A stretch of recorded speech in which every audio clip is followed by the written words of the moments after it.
Hi everyone, welcome to today's live session. And in today's session, we are going to be talking about mistakes, challenges, and really obstacles that pop up as a vegan entrepreneur. As an individual who's either just starting out, or for many of you out there I know that are watching, you've been in business for a while. You've been doing kind of running your business, but you're starting to hit roadblocks. You're not seeing the results that you hoped for. And what I thought is I would do a live session like this today to kind of talk about some of these common mistakes and pitfalls so that you could maybe look at what you're doing, look at your business and see if there's an opportunity for you to tweak something, do something different, or approach it in a different way so that you can make sure you can get your marketing, get your business back on track. Okay, so let's talk about mistake number one. Mistake number one I see is people really approaching their business, their marketing, and trying to manage too many marketing tools. And what I mean by that is they're kind of taking the jack of all trades type of approach. They're in 5 different social media platforms. They're sending out emails every week. They're maybe doing webinars multiple times in a month. And what I'm finding is people feel exhausted. They feel like they're doing too much. And most importantly, not only are they exhausted, they're not getting the results. They're doing all this work and you're not getting the traffic to your website. You're not getting people to view your blogs on your site. You're not getting people to sign up for your products and services. And if you're starting to see or feel that strain, then it's time for you to really scale back. It's time for you to focus. And what I mean by that is it doesn't mean one day you won't be able to create this amazing marketing concert with all these tools and things working well. But what you've done is you've maybe launched too soon. You jumped too quickly into doing all things as opposed to trying to do some specific marketing tools well, to do some marketing and some campaigns well. And what that means is I tell a lot of people to scale back. If you're in 5 social media platforms and things aren't working, I'd rather you scale back to 1. And what I mean by that is you'll put the other 4 platforms on a little bit of autopilot. Maybe we'll post once a day, a couple of days a week, just to keep those platforms from going dry. But what you'll do is you'll reshift your energy into one platform for like a 60-day period. And your goal is to focus on that one social media platform so you can get the results that you want. We talked the other day about impact.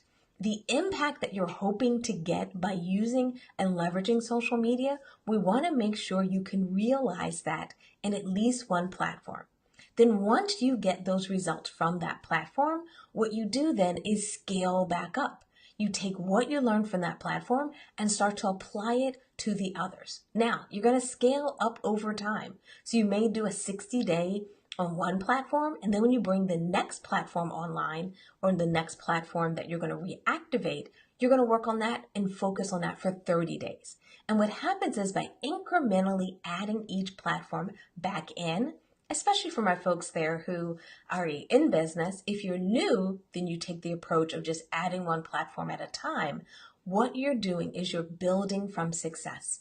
I always want you to build your marketing from success so that the next platform, the next tool, the next campaign that you launch can benefit from something that is working in your business. Okay, so that's mistake number 1 and recommendation number 1.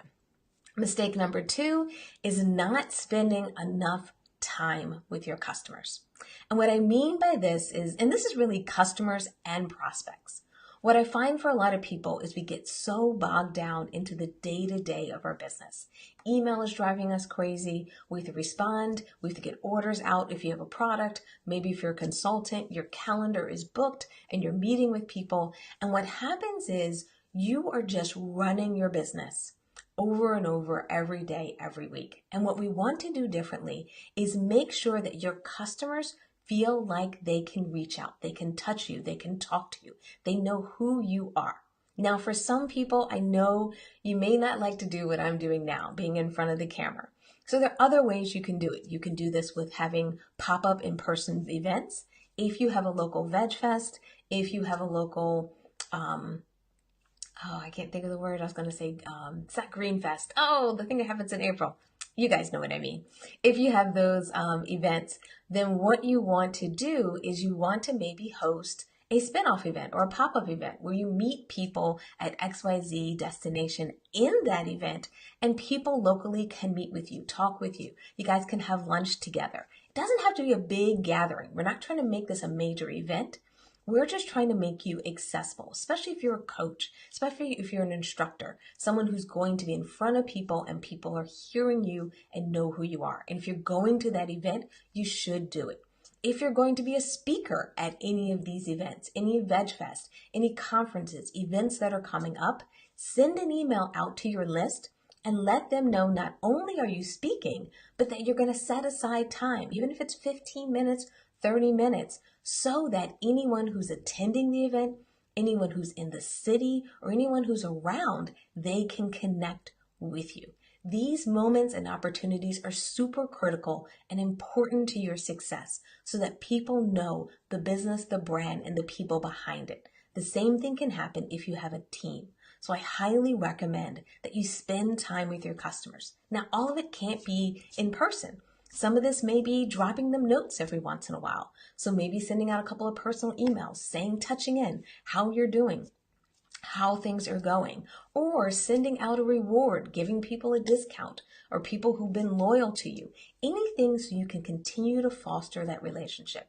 I also love hosting like little mini feedback sessions. I'll send a note out to my customers and say, hey, I'd love to hear what you think of the product or service, or what do you think of A, B, and C that we've been doing, or we're launching a new product and service. Would you be interested in being part of a little mini focus group I have going on? By setting these things up, you're giving your customers and your prospects the ability to interact with you, to influence your business, and it gives you a kind of relationship with them that can really help your business grow. And then the last thing that I find is a mistake or a common challenge for a lot of business owners is outsourcing too soon. What I mean by that is when you're new in your business, when you're launching a new campaign, when you are actually trying to get something off the ground, often people get frustrated by what they don't know. Because let's face it, we're not all an expert in everything. Plus, all these new tools keep coming out with these new features, and it can be difficult to get a handle on them. So it's easy to say, I'll just outsource it. I'll just give it to that person. Or what I see people do is a critical mistake, is they're like, I'll just hire someone to do all my marketing. They'll figure it out and get it done. That's not what you want to do in your business. You don't want to hand your entire marketing off to another person. Remember, yes, you can delegate tasks. Yes, someone can help you execute and get things done, but you have to own the strategy. You have to understand the long-term vision and how all the pieces fit together in your business. If you get too far away from that, what can happen is you'll have a team in place or an individual in place doing the marketing, but not getting the results that you expected because there's a disconnect. So if you do hire, if you get freelancers, stay involved. If you're not ready to hire, I highly recommend you doing a pilot, doing the baseline, getting comfortable with kind of the concept and the information. I don't want you to take the time to be an expert in everything. That's not what I'm saying. Is I want you to understand the strategic vision, because you can't guide yourself, you can't guide your business, you can't guide your team if you don't strategically know where you want people to be and go in the end. So stay in that role. Get dashboards, get updates from your team so you can stay involved and constantly steer things in the right direction while getting help from your team or the people you've outsourced with. So with that, I'm going to wrap up today's session. I hope that's given you some ideas. I hope it's given you some thoughts on things you can do so that you can avoid these 3 mistakes if you are struggling with them. And I also hope that if you have questions about our online courses, which we're offering a cool promotion right now, where you can jump into our courses for only $25 a month, I highly recommend that you take advantage of it, take a look. And if you have any questions, as always, post them in the comments, and I hope to see you in the next video. Bye.